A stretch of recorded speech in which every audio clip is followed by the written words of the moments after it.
Hello students, in this video we'll discuss chapter number 2, the growth of nationalism, the French Revolution. Students, in this video we'll discuss about the concept of nationalism, nationalism क्या है, कैसे nationalism की spirit बढ़ती है, राष्ट्रवाद की भावना कैसे लोगों में इस तरीके से बढ़ जाती है कि वो पूरे सिस्टम को बदल के रख देते हैं। तो इस वीडियो में हम लोग नेशनलिज्म को पढ़ेंगे किस एग्जाम्पल के साथ, फ्रेंच रेवोल्यूशन के एग्जाम्पल के साथ। अच्छा, इस चैप्टर के लर्निंग ऑब्जेक्टिव क्या है बेटा? ये चैप्टर कंप्लीट करने के बाद you will be aware about the earliest national movements in history. इतिहास में कित पहले सबसे शुरुआती नेशनलिस्ट मूवमेंट कौन से हुए वो आप समझ जाएंगे। फिर आप लोग देखेंगे कि फ्रेंच रेवोल्यूशन और अमेरिकन वॉर ऑफ इंडिपेंडेंस के बाद सोसाइटी में कौन से मेजर चेंजेस आए। फिर हम लोग ये भी डिस्कस करेंगे कि ये जो फ्रेंच रेवोल्यूशन है ये हुआ ये किन फैक्टर्स की वजह से हुआ। ठीक है बात? चलो, अब नेशनलिज्म क्या है? नेशनलिज्म एक बिलीफ सिस्टम है। क्या है? एक बिलीफ सिस्टम है। राष्ट्रवाद क्या है? एक सोच है। किसकी सोच है? कि हम सब जो लोग यहाँ पर हैं ये किसी कॉमन बॉन्ड से बंधे हुए हैं। वो कॉमन बॉन्ड लैंग्वेज भी हो सकता है, कल्चर भी हो सकता है, या कोई कस्टम भी हो सकता है। ठीक है, बेसिकली बात किसकी हुई? लैंग्वेज की, है ना। अगर हम इटली की बात करें, जर्मनी की बात करें, फ्रांस की बात करें, तो यहाँ पर मेजर फोकस था किसके ऊपर? लैंग्वेज के ऊपर। चलो, तो नेशनलिज्म एक बिलीफ सिस्टम है जो इंस्टॉल करता है सेंस ऑफ कॉमन आइडेंटिटी। एक जगह रह रहे लोगों के बीच में ये सोच आ जाना कि हम लोग में कुछ कॉमन आइडेंटिटी है। ठीक है, हम जो एक नेशन में रहने वाले लोग हैं, हम एक तरीके के हैं, हम एक हैं। इसी को क्या कहते हैं? नेशनलिज्म। अगर हम राष्ट्रवाद की भावना, स्पिरिट ऑफ नेशनलिज्म को हिंदी में क्या बोलेंगे बेटा? राष्ट्रवाद की भावना। स्पिरिट ऑफ नेशनलिज्म की बात करें तो ये कब डेवलप होती है? जब लोग सोचने लग जाएं कि हम सेम नेशन का ही पार्ट हैं।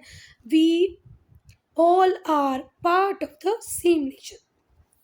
ये वो स्पिरिट है जिसमें लोग कॉमन आइडेंटिटी को देखने लगते हैं। वो किसी के भी थ्रू हो सकता है कॉमन कल्चर हो, लैंग्वेज हो, फ्लैग हो, नेशनल सॉन्ग हो और कॉमन कॉन्स्टिट्यूशन। ठीक है, अभी जो स्पिरिट है नेशनलिज्म की कैसे बढ़ेगी? जब हम लोगों को लगने लग जाए कि हम एक नेशन के पार्ट हैं। अब वो किस तरीके से लगेगा? हो सकता है हमारा कल्चर सेम हो सकता है हमारी लैंग्वेज सेम हो, हमारा झंडा सेम हो, फ्लैग, या कोई पैट्रियोटिक सॉन्ग, नेशनल सॉन्ग, और हो सकता है हमारा कॉमन कॉन्स्टिट्यूशन हो। ठीक है बेटा, अगर हम मिडिल 19th सेंचुरी की बात करें, मिडिल 19th सेंचुरी क्या होगा? 1850, 1860, है ना, ये middle 19th century. Middle 19th century की बात करें तो बहुत सारी यूरोप की कंट्री जैसी आज आपको मैप में दिखाई पड़ती हैं वैसी नहीं थी। ठीक है बात? बहुत सारे रीजंस थे यूरोप में जिनमें बहुत सारी मल्टीनेशनल डायनेस्टिक एम्पायर था, बहुत सारे एम्पायर थे। ठीक है, तो 19th सेंचुरी के मिडिल तक जैसा आज आप यूरोप का मैप देखते हो, या यूरोप को देखते हो, या यूरोपियन कंट्रीज़ को देखते हो, ये पहले वैसी नहीं थी। बहुत सारे रीजंस थे जहाँ पर यूरोप में बहुत सारे रीजंस थे जिनको मल्टीनेशनल डायनेस्टिक एम्पायर्स कंट्रोल करते थे। मोनार्कीज थे, मतलब राजशाही थी, राजाओं का शासन था। और ये जो मोनार्की, जो राजा होते थे, ये एब्सोल्यूट पावर को एंजॉय करते थे। इनके ऊपर कोई क्वेश्चन नहीं करता था।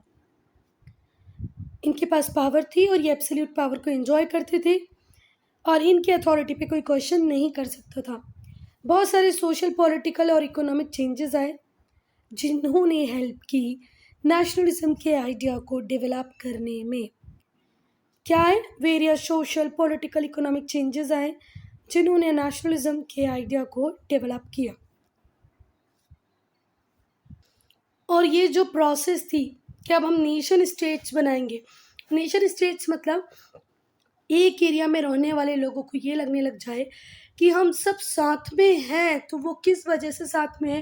हो सकता है लैंग्वेज, हो सकता है कल्चर, या कोई और बॉन्ड है जो हम में है जिस वजह से हम इस पर्टिकुलर एरिया के पार्ट हैं। ये नेशन हमारा है। ठीक है, हमें इसके लिए काम करना चाहिए। ठीक है, हमें अपने लोगों के लिए सोचना चाहिए। ये वाली जो फीलिंग है ये कब से डेवलप होना चालू हुई बेटा?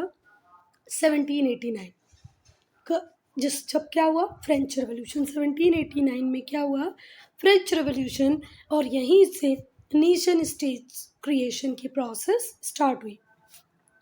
It took about 100 years for the idea to gain concrete shape. लगभग 100 साल लग गए इस आइडिया को एक प्रॉपर शेप देने में, ठीक है, जिसकी वजह से फॉर्मेशन हुआ फ्रांस का। किस तरीके का? A democratic nation state. Democratic मतलब प्रजातंत्र बन गया फ्रांस। पर लगे कितने बेटा? लगभग इसको 100 साल लग गए। फ्रेंच रेवोल्यूशन 1789 से 1799, 10 साल, है ना। ये वो पीरियड था जब बहुत सारे पॉलिटिकल और सोशल अपहीवल हुए, रेडिकल चेंजेस आए। अपहीवल मतलब बहुत बड़ा चेंज आ जाना, अचानक से बहुत कुछ बदल जाना, ठीक है। अब मोनार्की का मीनिंग देखिए। A form of government. Monarchy क्या है? Form of government with monarch at the head. Monarchy एक सरकार चलाने का ही एक फॉर्म है जहाँ पर हेड होता है मोनार्क। मोनार्क मतलब क्या होता है बेटा? राजा। चलो, तो जो फ्रेंच रेवोल्यूशन था वो 1789 से 1799 तक चला। ये वो पीरियड था जब बहुत सारे पॉलिटिकल और सोशल अपहीवल हुए, बहुत बड़े चेंजेस आए, पॉलिटिकली भी और सोशली भी, और रेडिकल चेंज भी आए। फ्रांस के इतिहास में क्या भी आए बेटा? रेडिकल चेंजेस भी आए फ्रांस में, जिससे मोनार्की हुई ख़त्म और सोसाइटी बेस्ड ऑन प्रिविलेजेस भी हुई ख़त्म। एक नई फॉर्म की गवर्नेंस आ गई। देखो, फ्रांस में मोनार्की थी। मोनार्की होने के साथ साथ जो क्लर्जी थे और जो नोबेलिटी थी, क्लर्जी मतलब फादर लोग जो होते हैं ना, जो आप लोगों ने देखा हुआ चर्च में, वो होते हैं क्लर्जी। और कौन? मोनार्क। ये दोनों जो थे, ये मिल के थर्ड स्टेट, जो गरीब लोग थे उनको एक्सप्लॉइट करते थे। इनको बहुत सारे प्रिविलेजेस मिले हुए थे बाय बर्थ, ठीक है। क्लर्जी टैक्स नहीं भरेगा, क्लर्जी टैक्स कलेक्ट करेगा। चर्च के पास बहुत अथॉरिटी थी। मोनार्की भी टैक्स कलेक्ट करेगी, लोगों के भले के लिए कुछ नहीं सोचेगी। तो ये जो उनको प्रिविलेजेस मिले हुए थे ना, उन सब को ख़त्म कर दिया गया, गेव अवे, ठीक है। तो ये जो फ्रेंच रेवोल्यूशन हुआ, इससे मोनार्की तो ख़त्म हुई हुई, वो प्रिविलेजेस जो आपको बाय बर्थ मिल जाते थे, वो सोसाइटी का पार्ट जो एक अच्छे घर में पैदा होने के कारण ही सब कुछ एंजॉय कर लेता था, वो प्रिविलेजेस ख़त्म कर दिए गए। सोसाइटी बेस्ड ऑन प्रिविलेजेस गया वहाँ पे, और एक नए टाइप की सरकार आई। ये जो चेंजेस थे, ये जितने भी चेंजेस थे, इनके साथ ही वॉयलेंट टर्मोइल आया। अब बेटा आसानी से मैं बोलूँगी, अच्छा तुम राजा हो मोनार्की, चलो अपनी पावर छोड़ दो, आप अच्छी नहीं हो, आप डेस्पोटिक हो, आप निरंकुश शासक हो, आप लोगों का ध्यान नहीं रखते हो, चलो चलो चलो आप अब अपना राजपाट छोड़ के चले जाओ। तो क्या ये मोनार्क जाने वाला है? बिल्कुल नहीं।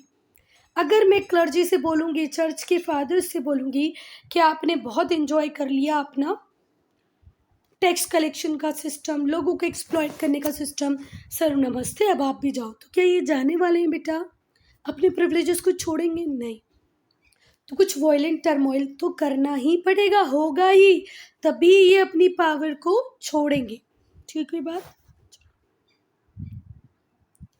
अब इसमें क्या क्या आता है? Trial and execution of the king. King को ट्रायल किया गया, उसका एग्जीक्यूशन किया। Vast bloodshed and depression during reign of terror. Reign of terror का मतलब होता है आतंक का काल। ये चलाने वाले थे मैक्सिमिलियन रॉबेस्पायर। मैक्सिमिलियन रॉबेस्पायर, और ये जो मैक्सिमिलियन रॉबेस्पायर थे, इन्होंने 1 साल के रूल में इतनी तबाही मचाई, इतनी तबाही मचाई कि लोग इनके नाम से भी डरने लगे। जबकि ये तो ये पुअर सेक्शन से बिलोंग करता था मैक्सिमिलियन रॉबेस्पायर। वास्ट ब्लडशेड हुआ, खूब खूब खून खराबा भी हुआ। रीन ऑफ टेरर में भी लोग परेशान रहे। And warfare involving every other major European power, और वॉर होते रहे दूसरी यूरोपियन पावर के साथ।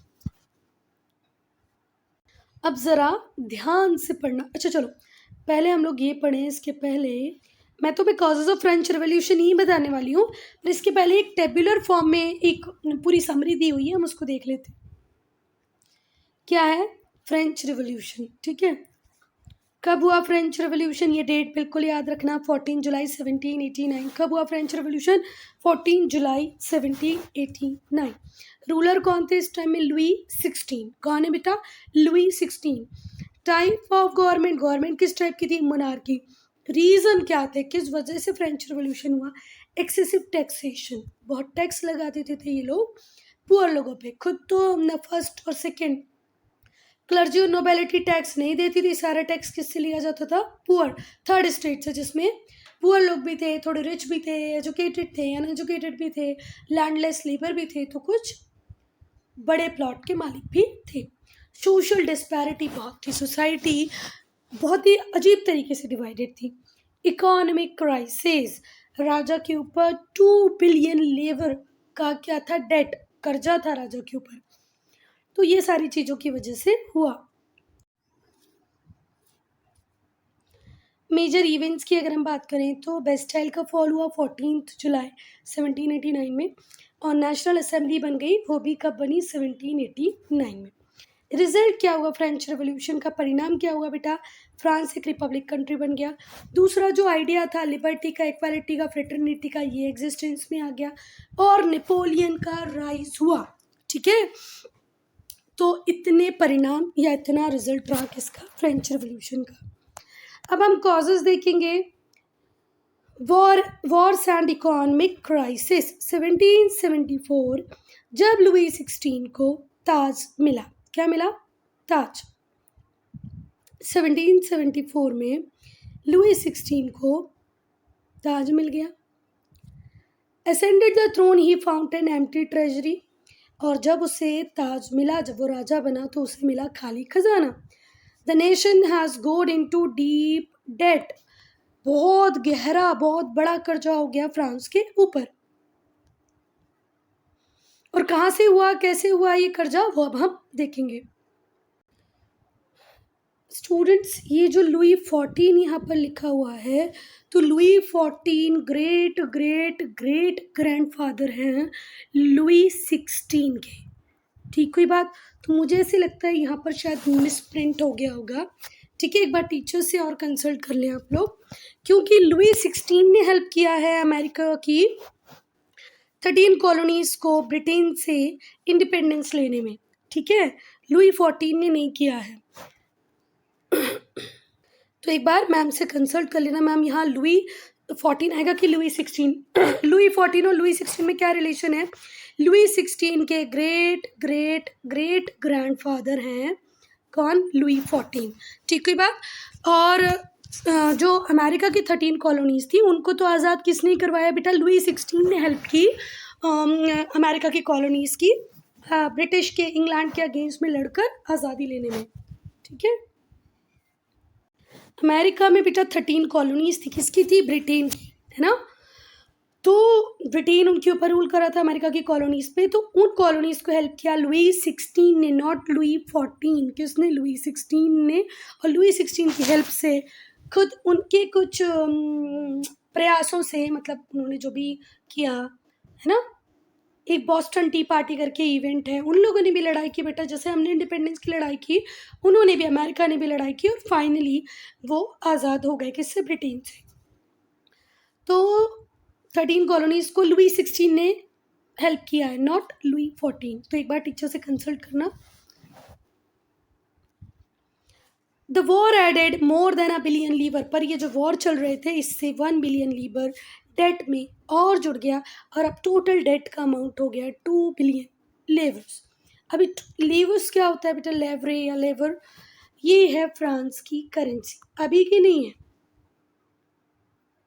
फ्रांस की करेंसी को क्या बोलते थे? लेवर, लेवरे या लेवर, है ना? LIVRE, ठीक है। तो ये क्या थी? फ्रांस की करेंसी। और अभी करेंटली फ्रांस की करेंसी है यूरो, क्योंकि यूरोपियन यूनियन का एक इम्पॉर्टेंट पार्ट है फ्रांस। फ्रांस किस करेंसी को यूज़ कर रहा है अभी? यूरो। ठीक है, तो पहले कौन सी करेंसी चलती थी फ्रांस में? लिवर। ठीक है, चलो तो कर्ज हो गया कितने का, 2 बिलियन लीवर का, किसके ऊपर, फ्रांस के ऊपर, लुई 16 के ऊपर हो गया। और लुई 16 की जो ट्रेजरी थी वो ऑलरेडी एम्प्टी थी, खाली थी। अब सोसाइटी का डिवीजन पढ़ लें।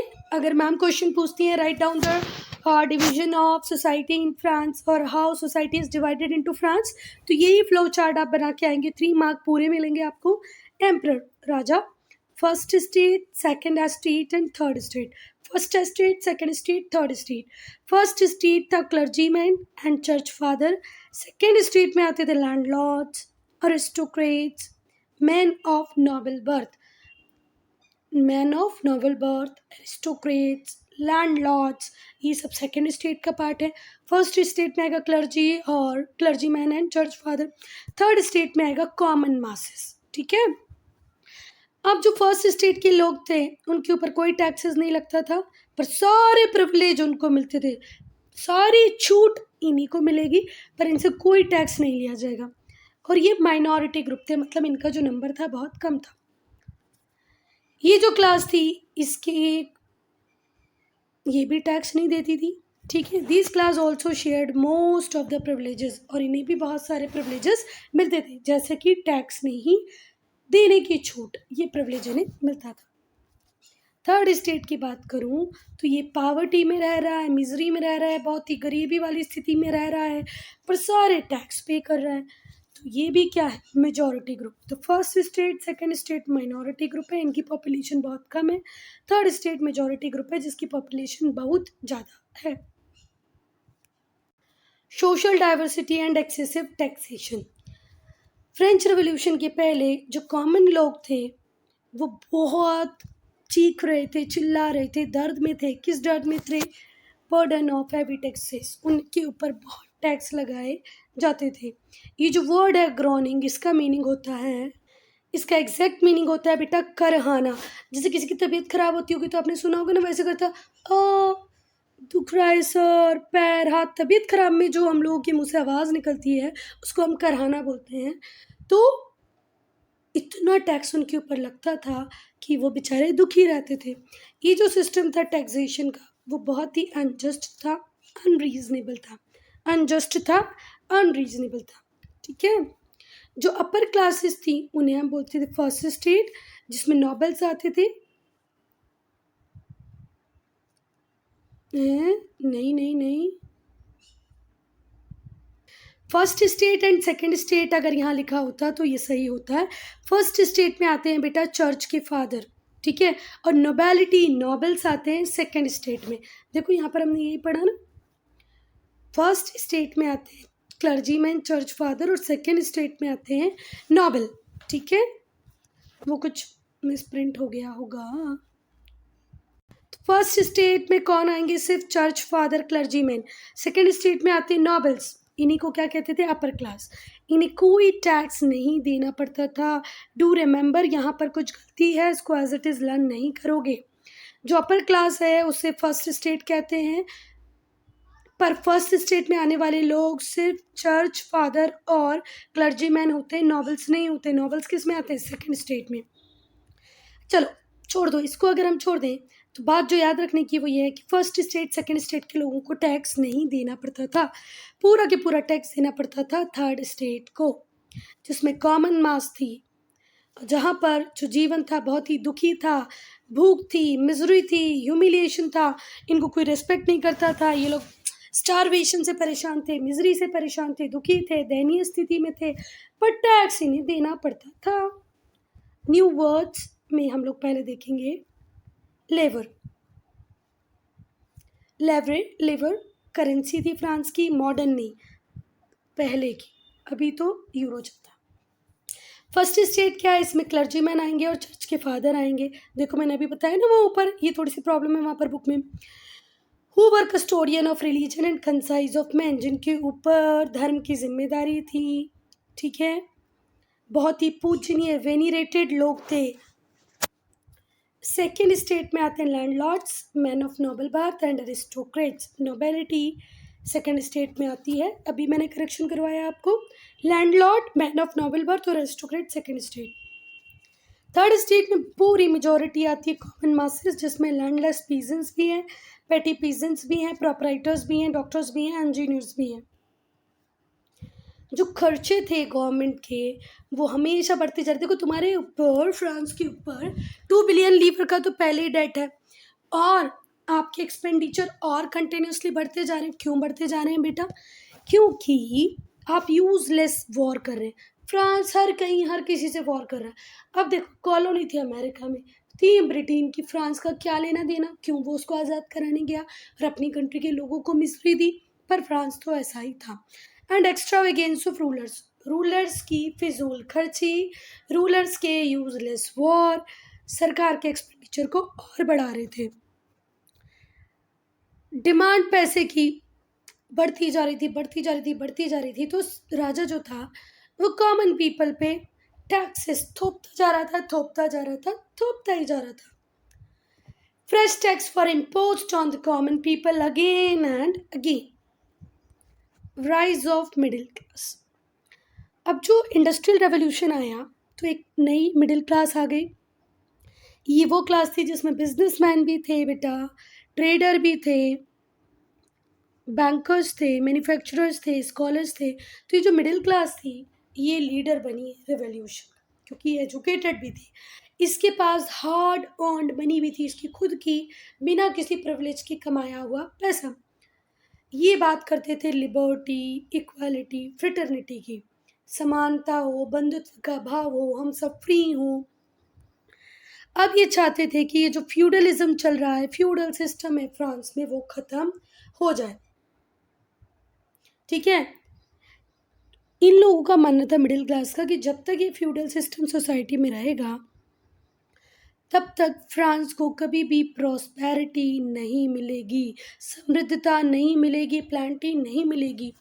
फ्यूडल बैरियर्स हैं, ये एक सीरियस ऑब्स्ट्रक्शन है जो कैपिटलिज्म की ग्रोथ को फ्रांस में रोक रहे हैं। पूंजीवाद को फ्रांस में कौन रोक रहा है? फ्यूडलिज्म। फ्यूडलिज्म को हिंदी में बोलते हैं सामंतवाद। तो पहले सामंतवाद को खत्म करना चाहिए, तभी पूंजीवाद आ पाएगा। पूंजीवाद में कोई गलती नहीं है। जितने भी कंट्री हैं जहाँ जिन्होंने अपनी इकोनॉमी को कैपिटलिज्म बेस रखा है वो बहुत डेवलप्ड है। यूएसए कैपिटलिज्म, प्राइवेट लोग मार्केट में आते हैं, बिजनेस बढ़ाते हैं, 4 लोगों को नौकरी देते हैं, सरकार को टैक्स देते हैं। और हमारे इंडिया जैसी कंट्री जहाँ पर हम लोग सरकारी नौकरी के इंतजार में बैठे रहते हैं और बस। Influence of philosophers and writers. उस टाइम में बहुत सारे राइटर्स हुए, बहुत सारे फिलोसफर्स हुए। राइटर मतलब होता है लेखक, फिलोसफर मतलब होता है दार्शनिक। इनका भी बहुत प्रभाव पड़ा सोसाइटी पे। बहुत सारे फ्रेंच फिलोसफर्स, थिंकर्स जैसे कि Montesquieu, Rousseau, Voltaire, John Locke, इन्होंने सोसाइटी के एविल्स को क्या क्या एक्सपोज किया, इन्होंने लोगों में इन्फ्यूज़ किया, डाला। क्या इन्फ्यूज़ किया? Idea of liberty, equality, fraternity. Montesquieu की बुक का नाम है the spirit of law. Montesquieu ने कौन सी बुक लिखी है? 1 मार्क में क्वेश्चन पूछ सकती है ma'am. The spirit of law. इसने डिवीजन ऑफ पावर की बात की कि भैया राजा अकेले रूल करता है, क्या क्या करेगा, इसलिए डिवीजन ऑफ पावर होनी चाहिए so that a country has proper decision. Society में जो सरकार है उसको डिवाइड हो जाना चाहिए 3 ऑर्गन्स में, पावर को डिवाइड कर लेना चाहिए गवर्नमेंट को, लेजिस्लेटिव, एग्जीक्यूटिव एंड जुडिशरी में। लेजिस्लेटिव लॉज बनाएगा, एग्जीक्यूटिव लॉज को इम्प्लीमेंट कराएंगे, फॉलो कराएंगे, और जुडिशरी क्या करेगी बेटा?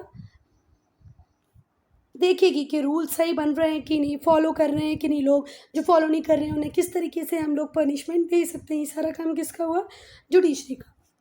Students, I am ending this video here only. If you have any doubt, any problem, to write in comment section. और हम लोग न्यू वर्ड से डिस्कस करेंगे पार्ट